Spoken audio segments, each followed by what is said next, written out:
Netizens, totoo ang hula na si Kim Chiu nga ang pinakabagong endorser ng Brilliant Skin Essentials. Para sa buong balita panoorin lang dito ang kumpletong detalye.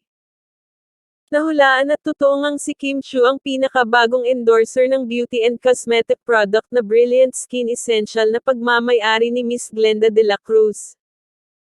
Bagaman hindi pa man ito opisyal na ina-announce kung sino nga ba ang K na bagong endorser ng produkto niya, ay obvious naman na si Kim Chiu ang tinutukoy nito base sa mga inilalabas nitong mga clue.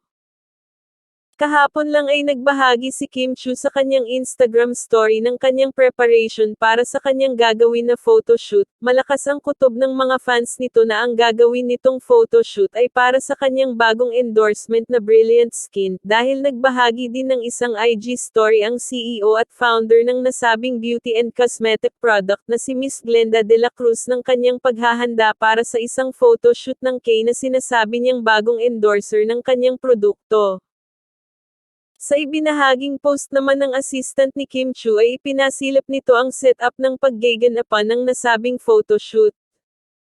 Masaya at excited naman ang mga fans ni Kim Chiu sa panibagong endorsement nito lalo na ngayon na makakasama niya na si Paulo Dito bilang isa rin na endorser ng Brilliant.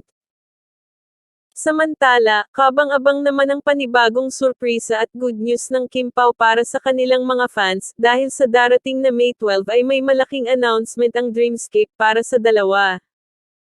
Ayon sa ilan ito umano ang gagawin na panibagong teleserye ng dalawa kung saan makakasama nila ang mga magagaling at mga bigating pangalan mula sa mundo ng show business.